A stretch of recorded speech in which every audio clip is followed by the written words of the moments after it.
two, one, go. Good evening, everyone. Thank you for tuning in today. I'm Inini Saminathan and I'm going to be the host of the day. Today, we are diving into the field where the magic truly happens, which is the Faculty of Pharmacy right here at AIMST University. Imagine this, a small pill crafted through years of research and has the power to heal, to cure, and to change people's life. That's the essence of pharmacy. And we are proud to have one of the leading faculty in this field in AIMST University. In this episode, we will be exploring how the Faculty of Pharmacy at the AIMST University shape the future pharmacists to make the magic happen. And I'm excited to introduce our special guest, Associated Dr. Saraswati and then Dr. Lim. Welcome to both of you. Both are the key figures to the Faculty of Pharmacy, and we are thrilled to have them to share their insights today. Welcome to both of you, doctors. Thank you for joining us today. Thank you. Okay. Dr. Saraswati, I love to hear about your journey in pharmacy and then how you came to AIMST University. Okay, thank you very much, Idini. So, actually, my journey in AIMST started about 19 years ago when the faculty was established. I was the first Malaysian pharmacist to join AIMST in 2005. And of course, in between, I have traveled to Kuala Lumpur and then came back again to AIMST. Okay, I'm really very happy to be in AIMST because it is where I started off my academia journey. Okay, before that, I was in the hospital pharmacy. I was also running my own community pharmacy, but I felt that I needed more challenges, to disseminate information about pharmacy. So I decided to join academic line. And I'm very happy in academic line. It has been almost 20 years. And I always feel there is something, new things to learn. And it's now with AI and everything, the technology, the development is so advanced. So I'm still as thrilled as I was in my first year in academics. Okay, so that is to my short introduction about myself. Oh, thank you, Doctor. Dr. Lim. Yes. How you gain interest in pharmacy and then how you came to AIMST University? Can you explain it about this? Yeah, sure. Hi, good evening, everyone. My name is Dr. Lim. I myself is a registered pharmacist and also currently a lecturer in Faculty of Pharmacy of AIMST University. So right after my graduation, after I completed my SPM, so I started to search, online on what are the courses that I can pursue. And I came into pharmacy, and I think it's full of for me it's full of magic, but it's actually about the chemistry and the actions of drug on human body. So right after, I'm actually the alumni of AIMST University as well. Yeah. So right after I completed my degree in Bachelor of Pharmacy, then I continue with a PhD of Pharmacy, and currently I'm serving as the lecturer here. That's really nice of you, Doctor. So let's start with our first question. Dr. Saraswati, what sets your pharmacy program apart from others? Okay, firstly, I would recommend AIMST because it's really a very beautiful green campus. Okay, here the students can have an experience what real campus life is all about, because we have accommodation here, we have our sports facilities, students can, even we have a swimming pool here. So people just enjoy being around the campus during the weekends. So you can, student life is a very important duration, because that is the time you're going to be independent. You are going to be away from your parents' instruction, telling you do this, do that. Oh, that should be this way, that way. So, this campus life is very important because it's where you learn to be on your own. Okay, you make decisions. Of course, we make mistakes, but then it doesn't matter. It teaches you to be independent. So, and our campus is so beautiful. It's just beside this Gunung Jerai. And in the morning when I come, I park my car. The first thing I look at is the greenery of this place. It just calms me down. It cools me down. I believe the same experience others also have. Okay, so apart from that, as for our pharmacy program, so we have started this program in 2005. So we have actually graduated about 1,200 students. So we have a long track record in pharmacy field. Okay, so and firstly, I would like also to thank our lecturers, who have been dedicatedly serving the faculty. And some of the lecturers are, has been here for more than 14, 15 years. So we have very experienced lecturers to guide our students here. And I'm also very proud actually to share this news which I got last week. 5 of our faculty members were selected as the top 2% of research community by University of Stanford. Wow. And 5 of them are from, Faculty of Pharmacy. So because, their research is really, very detailed, very deep, so they have been selected. And I'm really proud of them. And these people have been really very long here, so serving dedicatedly to our faculty. Okay, apart from that, we also have a very good curriculum. Okay, it covers the basic sciences, immunology, microbiology, and so on. Of course, introduction to pharmacy in the first year.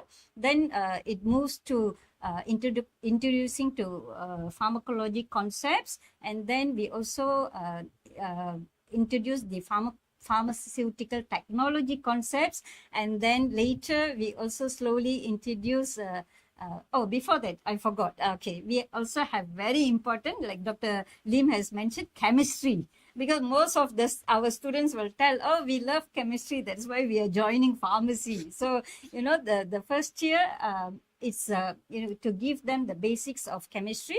So the first 2 semesters, we covered chemistry papers. And then also we go in detail like pharmaceutical analysis and all those things towards the 3rd year. And we also start introducing clinical pharmacy and pharmacy practice in 2nd year onwards.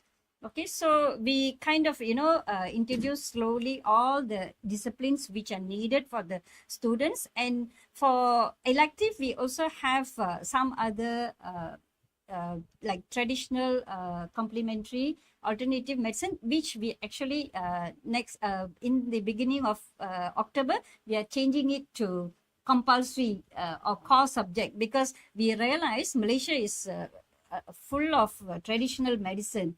So we believe that our students need to learn traditional medicine and alternative approach in detail. So we are changing it to compulsory paper. And apart from that, we also have drug modeling, which utilizes latest technology, including AI, how to design drugs rationally. Okay, so we have some interesting subjects, and the way we deliver it, we have lab practicals, we have hospital attachment, we have community attachment, we have industry attachment. Right now, actually, about 17 of our students are in India. Wow. They are going through some industrial training, which they feel it's challenging a bit, but they are also very excited because they have a chance to go through what we don't have here. Okay, so we have all this experiential learning. Apart from that, we also, for research, we also have animal research, survey, and lab-based research. Many things we are also teaching students. And our delivery and assessment is also, we have many types, like we have PBL, we also have debate as part of our assessment, we have presentation, we have public health campaign as part of our assessment. So we want students to learn as much as possible, not only just by memorizing for exams, but also by doing their things. So we emphasize a lot on experiential learning. So that's, I think, should answer what sets our program apart, from others. Wow, that's really impressive, Doctor. Okay. Doctor, can you talk about the hands-on training and the practical experience that students get? Yeah, as I mentioned earlier, they do a lot of lab work. That means in pharmacology, they will be handling animals. Oh. Yeah, so they will learn how to handle animal and do experiments with animal. Like, for example, you're giving drug, whether the BP is increasing or not. So all these, you will have some hands-on training. Apart from that, in pharmaceutical technology, you will know how to make paste, how to make tablet, all those, how to make suspension, that kind of lab experience you have on hands-on. And apart from that, we also send our students to hospitals, to community, and as I mentioned, to industries. So in hospitals, they have about 5 weeks exposure in hospital side. That means they will be going to OPD, outpatient department. They will learn how to dispense drugs, and also what are the problems in the prescription. All those things, and how to prepare the drugs, so that's called as drug filling. Apart from that, in inpatient, they also, we have a trolley, so they will be learning how to fill up the trolleys, and then they also will go to different departments like TDM, TPN, and so on. So they will be learning what is the normal activity of pharmacy in hospital. And we also have another attachment which is called as clinical attachment. In this, the students will be going to wards. So we have different wards, including we have MTech, which is, sometimes they have MTech for warfarin, they have for MTech for diabetes, So this is a counseling session where the pharmacists will be counseling the patient. So our students will be observing all these things and record what they learn from that. In hospitals, they have to clerk cases. So they have to come and present to us to tell, okay, what was wrong with it, or what was not so right about the thing.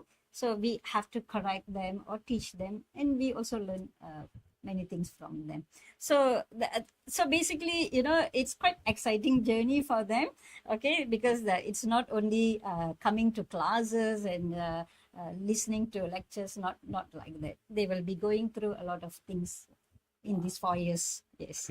Apart from what Dr. Saras has mentioned just now, one of the highlights of our program is the student exposure to different settings. Because for a pharmacy graduate, our career path is actually very wide. We have a lot of options. So for example, we can go to the government to serve the government in hospital or clinics, or we can go to retail or community pharmacy, and we can also go to industry pharmacy, and also we can go into academia or research.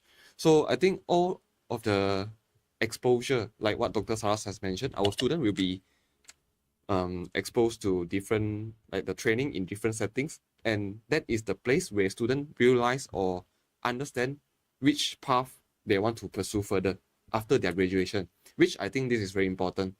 Yes. That was really helpful, doctors. So, one more question. What kind of research opportunities are available for the pharmacy students, doctor? As I mentioned, we are the proud faculty to have 5 top 2% scientists in our faculty.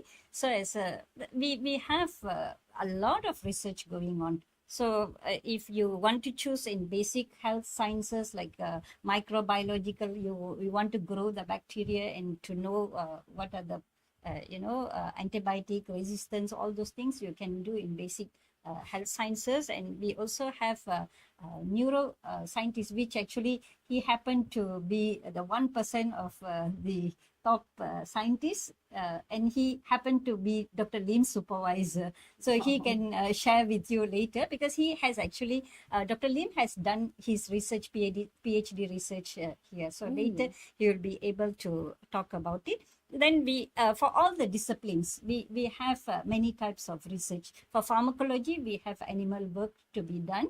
And for chemistry, they even have drug modeling, docking, and so on. So for pharmacy technology, they also have many important, exciting things to be done. In fact, they are actually the faculty members are looking into how tattoos can deliver drugs, you know. So that's something very interesting. And recently we actually had some students from India, from agricultural engineering, but they came to our faculty under student mobility to learn from our lecturers, you know, something which can be applied to their work there. So, and in clinical pharmacy and pharmacy practice setting, we can do our work on survey basis to know the pharmacy practices, okay? And then we also can do work in research work in hospitals, okay? Clinical based researchers. So the researchers are very versatile and very open. So we usually, I mean, it depends on the lecturers. Like myself, I will give the options to the students, what research they want to do. Accordingly, I will guide.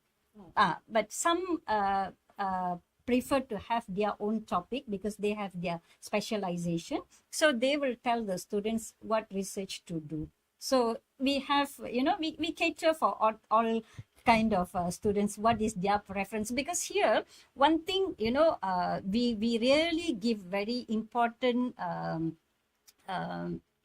emphasis to students, to the level that, you know, our students can access directly to the BODs if they are not happy with anything. So therefore, we really take care of our students to make them feel comfortable in whatever they are going through. It can be academic sometimes, because I feel students nowadays, they need some more guidance, you know, because they it's first time they're away from home, you know, so they can be a bit fragile, you know. So we have to guide them with full compassion, which also happen to be our program's vision and mission and learning outcome. That means we want to our pharmacists, our students, to be a compassionate pharmacist. So therefore, we also practice the compassion, and we expect students also to be compassionate later to the patients and also whoever they are dealing with. So that's something we emphasize on. Okay, thank you. That's really interesting to hear, Doctor. So we move on to the next question. Doctor? Yeah. What are the most exciting career path for pharmacy graduates today? All right. I think I have covered it a little bit earlier. Yeah. As I mentioned, like the pharmacy graduates, we are able to choose our path. Like we have different variety of options. Yeah. So it depends on your own interest, whether you want to be in to work like a clinical pharmacist, you know, with the lab coat on, very cool, or you prefer to interact with customers and patients, then you might go into a community service or community pharmacy. Or if you like to interact with students like me, then I can go for academia. Yeah. Or if some students or graduates, they prefer a more challenging work environment, then they can go into industry. I think that is the beauty of it. So for me, like studying pharmacy is like we are very versatile. Yeah, we can venture into different fields. Like even there are some job opportunities that are emerging. For example, one of it is medical license officer. Yeah. Or some graduates, they like to do sales, then they can enroll into sales and marketing position. Yeah. Wow. Thanks for sharing your perspective, Doctor. And Doctor, how does the pharmacy program prepare students from evolving role of pharmacists in healthcare? All right. So I think I can answer this because I am the alumni from the Faculty of Pharmacy, AIMST University. I think since the program has evolved since, as we progress through the years, the program has evolved because we realized that there is a need for us to do changes in the curriculum so that our graduates are able to meet the needs of the society. Yeah, because it is for pharmacy field, I mean not only pharmacy, in any medical or health science field, it is constantly evolving. So we have to equip ourselves with the knowledge so that we are competent enough in this society after we graduate. So like the curriculum has really changed a lot. You know, last time when I study here, I used to spend a lot of time on memorizing the textbooks or the slides. But in today, what I observe, the students are able to get themselves involved in continuous assessment, whereby they will have like practicals, presentations, or even like different kind of projects or community outreach, which was not available during my time of study. So I think this is a very good improvement, and this is what we are looking for. Wow. Thank you, Doctor. And then we move on to the next question. Doctor, Yes. what are the opportunities for pharmacy graduates in industry beyond retail, like biotech or pharmaceutical companies? May I use the word infinite? Okay, so it's actually a lot of opportunities are there because they can go into biotechnology, even pharmaceutical industries. Compared to India, we are actually very small. The number of industries we are having in Malaysia is very small. Even like for vaccine also, we were not thinking about vaccine manufacturing vaccine until COVID hit us, right? So there is a very, very big scope in Malaysia for pharmaceutical industry itself. And then now the biotech, because now a lot of vaccines are being produced, so we need to work closely with biotechnology. So the chances are a lot there. Okay, because nowadays the vaccine is not only for diseases, but to prevent diseases like diabetes, they are talking about developing vaccine and so on. Okay, apart from that, cosmetic, all now whether it's gentlemen or ladies, everybody wants to look good, and cosmetic has a very promising future in Malaysia. I mean, it's already going on, but maybe they want to develop a better cosmetic products which doesn't hurt, and it's also sustainable, doesn't hurt the planet so much. So there are a lot of opportunities which we can look into. And like as I shared about our faculty research, many of other faculty students come and do research with our faculty, for example, from dental, from biotechnology, and also even from medical and so on. Like one interesting research that my faculty member was sharing is, they was developing a coating for peri-implantitis. After they put implant, so there are chances of inflammation due to the bacteria for dental faculty. So they work with our faculty member, Prof. Niraj. So they managed to develop a coating so that they can don't let the microorganism to grow and cause the inflammation. So that, yes, so the chances, the opportunities are infinite. And now with AI, one of our alumni, actually, he has even developed the Blue Book app and things like that. So many are also going into information technology, AI, and so on. So the field is very open, and we can just, according to the students' interest, the alumni's interest, the researchers' interest, they can merge with any field they want. Like now, microbiome is also a growing field, pharmacogenomics and so on. So they can just enter into any research field. It's wide open now. Okay. It is fantastic to hear from you, Yes. Doctor. And then, Doctor, what role that does a pharmacy play in precision medicine or patient-specific treatments? Okay, precision medicine is more of trying to tailor the medicine for the patient. Currently, we are manufacturing one drug which we assume it will fit all the patients, right? But we are all unique, right? because the dress I can wear, you cannot wear. Yeah. So we have to tailor make the dress, right? So like that, for that medicine also, we have to tailor make.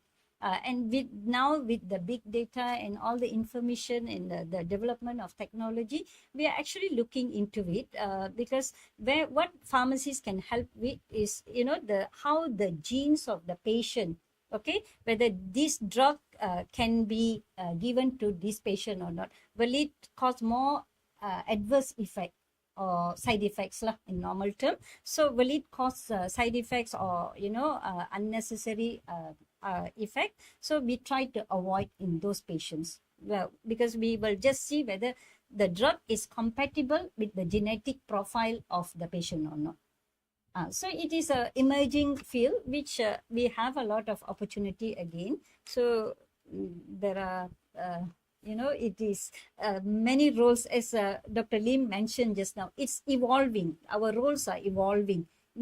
What a long time back, when I joined pharmacy, I didn't know what pharmacy was until I actually enrolled into the pharmacy program. I was thinking, oh, pharmacy means they just dispense the drug, okay? Just like, they call it compounder in those days, So they make a drug and just dispense. But then when I went into pharmacy field, I realized, oh, there are so much of opportunities. So our role has actually evolved from drug distribution. That means we were just in charge of giving the drugs to the pharmacy, and where the pharmacy dispense the drug. But now with clinical pharmacy, pharmacists are involved in in patients to advise sometimes the doctors if needed lah, okay, to change the dosing or to recommend a better drug and so on. So we are evolving, and now with pharmacogenomics, our role is going to even evolve more, because with more information coming in, our role has to keep on evolving. Thank you, Doctor. Thank you. Doctor, Yeah. how does the program integrate new pharmaceutical technology and trends into the co-curriculum? Right. So speaking in terms of the pharmaceutical technology, Yeah. so we do incorporate some subjects like advanced drug delivery system into our course. So whereby the student will be exposed to different concepts, like for example, the nano delivery or nano medicine. So they will be learning about the carriers, the ingredients they need in order to prepare the medicine for nano delivery. So the concept of nano delivery is that when we want a certain drugs to reach a certain tissue or location of our body at a certain rate, means a certain speed, which means that we can control the rate and the extent to which the drug is distributed. Yeah. So we do incorporate these subjects into our curriculum, and to add on apart from this, we also have like our renowned researchers and lecturers. They will be guiding the students in their research projects, where they will adopt the students' ideas, and we can also improvise the program. The research project. So we can incorporate different formulations into the research project. Wow. Yeah. That's really nice to hear from you, Doctor. Do you have anything else, Doctor? So, yes, actually, apart from what Dr. Lim has mentioned, we have a way of delivery which is called as problem-based learning. So in that, we also ensure students cover what is the current trend, like for example, when the patient, the outbreak of COVID, so we do try to put in a case related to COVID. And maybe now this time we have MPOX, so we will try to, keep the students on that. Okay, so that they can update themselves continuously. And then every semester we will do a course critique about what we have done, what has gone well in our course, and what are the things we need to improve, so that for the next time we implement this course again, we will do the necessary changes. So we do take students' feedback, and also the course, like co-lecturers, course coordinators' feedback. So we try to integrate all the feedback to make it a better course. Okay. Thank you for the great explanation, Doctor. Doctor, are there any specific scholarship available for the students pursuing pharmacy? All right. Speaking on this, I think the AIMST University has done a very good effort in this because back in my time, I used to have only PT/PTN. PT/PTN is the only option I have. All right. So, but nowadays we do have MIED scholarship. I think we have to be very grateful for the higher management for this. So with PT/PTN and MIED scholarship, I think our students can really secure a good amount of the scholarship, which will ease their financial burden. Yeah, I think this is really, really helpful because back in my time, I try my best to score first class just because I do not want to pay back. I mean, I wish to waive off the PT/PTN loan. Yeah. Thank you for the great answer, Doctor. And Doctor, what are some exciting project and internship that pharmacy students have been involved in? Okay, exciting projects. Oh, okay. Maybe I didn't cover this part. Our students, apart from getting involved with curriculum, I mean curricular activity like all the clerkships, posting, this one. Our students are also very good in the sports. Many times our students have represented AIMS and they came back with gold medals. For basketball, for badminton, and they're also very good in organizing community service projects and public health campaigns, which we annually have. And we also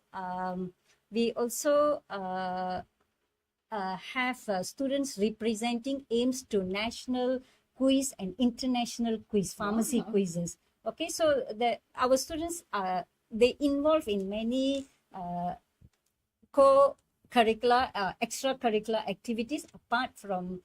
So I would say our students are all-rounders. They're very good, and they also have very good musical talents. And so every year they also organize annual dinner, prom night, and then they also do perform there. Some they sing very well, some they play their instrument very well, and so they are actually very talented students. So somehow we are always getting good talented students.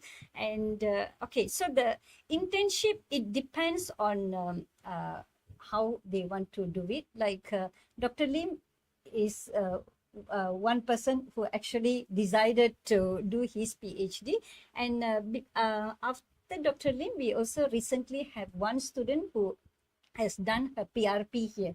So this PRP, because Dr. Lim mentioned, right, PRP means basically after completing our 4 years program, it is a 1 year program which the students has to do as internship. That means they can go into government hospital, they can go into community pharmacy, they can go into industrial pharmacy, or they actually can come to us also. Or any other academic institutions which offer the PRP internship program. So for us, we have one student who just completed her PRP program, and she actually just submitted her thesis for PhD also. So it's like, okay, so very soon she's going to get her doctorate in this program. So that's something interesting to see our students growing.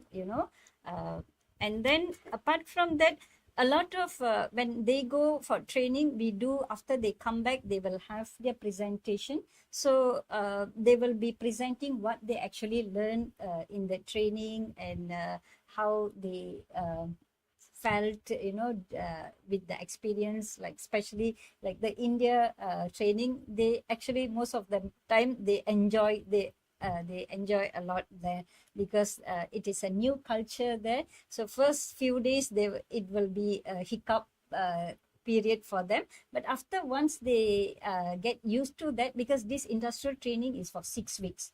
So when they come back, they have a lot of stories to tell, you know. So because it's like first time they're going there, right? So it's very interesting. And even other posting and other training, they come back, oh, they will tell, oh, we didn't know actually community pharmacy is like this, you know, how we didn't know how to deal with the patient, but our pharmacy preceptor, she handled them very well. So it's time for them to learn. It's not like all the bookish knowledge matter. Sometimes you must know how to handle your, you know, customer not happy. You know, I've been taking this drug for 2 days, and why I'm not getting well, you know. So they so the pharmacist must also know how to handle the patient calmly. So all this experience they learn, and during their presentation, I will ask them, you know, what exactly you learn, you know, so they will have some reflection to share. So it's very nice to understand that they are learning something. Wow, that's Okay. really interesting, Doctor. Okay. So as we go through today's session, we encourage you to be part of this conversation. So feel free to drop your questions in the comment box. So we will do our best to address them during the discussion. So now we are going to compile the questions. It's time for a break.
Hi, welcome back everyone. So we already compiled the question.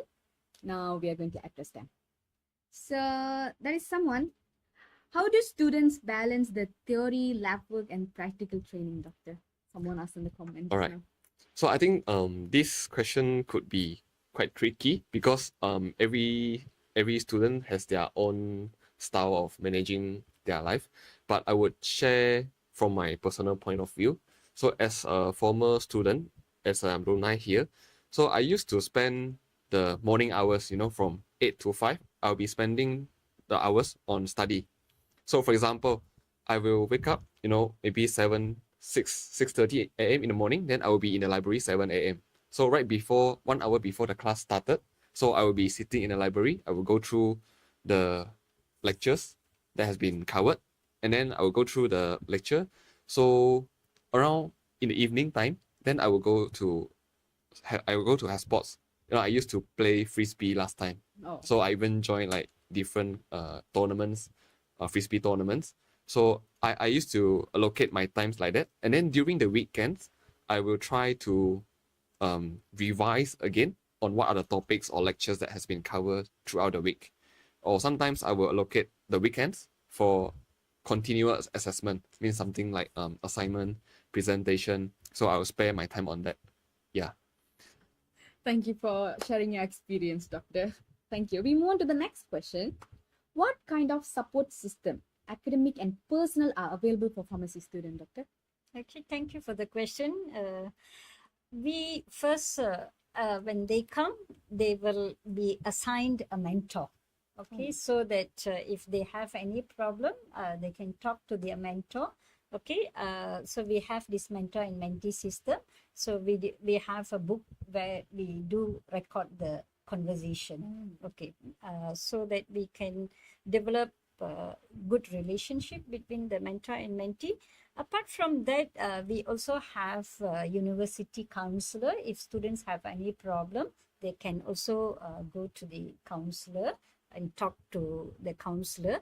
And as I mentioned, we also have research project in their third year. So all the students will have their supervisors. So they can talk to their supervisor, because our research project is for 1 year. So that 1 year is a long time to develop a good relationship with the supervisor, which actually normally the student will keep the supervisor in touch with the supervisor even after graduating. So they can also talk to the supervisor. And apart from that, we also have deputy dean of student affairs, and they actually we welcome, we have an open door policy. The students can talk to anyone if with whomever they feel comfortable. They can talk, and they can tell us how we could help them. Okay, so that is what we actually have here. And then as I mentioned, I think we have like facility wise, we have sports complex, and Dr. Lee mentioned about library. We actually have a study room also, which is open throughout the night, so and day, so students can spend time sitting in the study room to study. And actually we also have a good cafeteria here. Okay, we have Indian food, and we also have a kopitiam, which also gives Chinese food or any type of food which they can prepare. And we have another to hang out, anikos, where you can have cakes and coffee. And we have quite a number of facilities here. We have a small grocery shop there, so they can also buy things. And in the same building, we also have a medical clinic. So if students have any medical issue, they can go and see the doctor. And because we have faculty of medicine here, so we have all the specialists here. So one day, one specialist will be in charge. So student can feel free to talk to them also. And most importantly, we have dental hospital here. So dental hospital, we do give free treatment to the community around. But of course, our students also can go and get their dental checkup and any treatment they need in the dental hospital. And very importantly, we also have free internet here and free parking. In because I've worked in KL earlier, there the students need to pay for their parking. The staff and student need to pay for the parking, but here we do not have to do that. So what we need is a sticker, to tell that you are the staff and student here, so you can park in the designated zones. And we also, very importantly, this is a guarded community. No outsiders are simply allowed inside. Okay, so we have guards to monitor what's going on, and we have wardens in the hostel. So the students are given accommodation here, so they can stay nearby here. And very beautiful thing about our AIMST is our staff apartment is also here. So as I mentioned, we have many international. I think we have probably the highest number of international staff members in the university in Wow. Malaysia. So we have the apartment here. So any time, if there is any emergency or any thing we need to address, any staff can just come in and check on the student. So it happened to me once. One of my former colleague from KL, he called me and he said that his niece is studying here, and exam was nearing. It was during a study break. The girl was breaking down. So could you go and talk to her and calm her down? So I happened to be at campus at that time. So I just went and talked to her and counseled her. Then she felt a bit better. So our staff's apartment here, the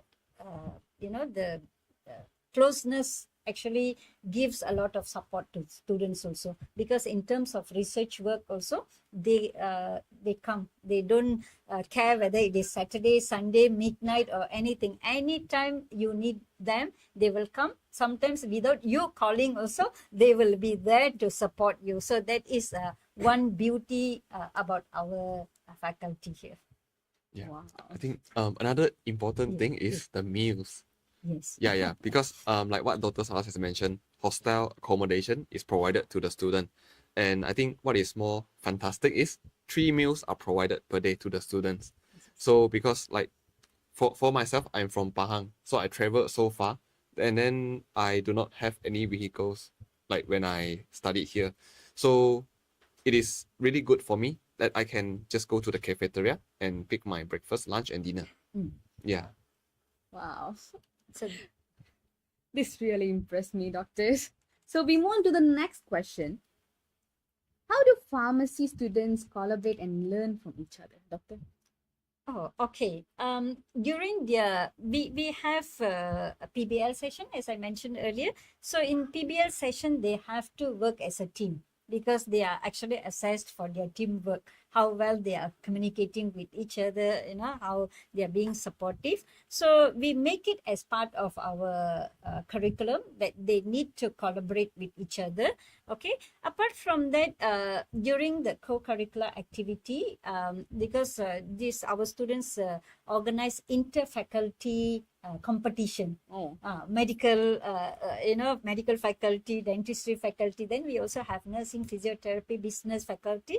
So all the students will be participating in the inter-faculty events also. I think once a year they have. Yeah. And the program. So apart from that, in research, sometimes if we need help from other faculty, we do ask them to help out, and other students also, they do come and help us out. So we have a lot of inter faculties in interaction. And in terms of extracurricular activities, we have a platform called Pharmaceutical Society of AIMST. It is a student association for pharmacy student in AIMST. So in this platform, like every pharmacy student is considered as a member when they join the program. And then we have committee members where the student can nominate themselves to be the committee members and serve the pharmacy student. And this is a platform for them to sharpen their soft skill and interact with others. Yeah, so we under FAMSA, the Pharmaceutical Society of AIMST, we have like they organize different kind of events, like a visit to orphanage or old folks home where they do the community service, and they do also organize public health campaign. For example, like we had once in early this year in Aman Jaya Mall, so where we'll be dealing with public and we spread awareness about diabetes, cholesterol, and hypertension on the chronic diseases. oh, thank you, doctor. That was really impressive. Okay, one thing I would like to add, which I forgot. Okay, it's about skill lab. We have skill lab sessions. Okay, I'm personally dealing with this course called as counseling skills for pharmacists. Okay, in there we try to it is a final year paper. Okay, so we try to develop the nuances needed for pharmacies. Okay, just now I mentioned that our learning outcome is to produce good, compassionate pharmacies. So in this particular course, we teach them how to, compassionately communicate with your patients or other people. So in that, sometimes we have get them to work in a group also. So that means the one person will be playing the role as a patient, and one person will be playing the role as pharmacist. Oh. So we have such teamwork during some of our courses. Thanks for the clarification, Doctor.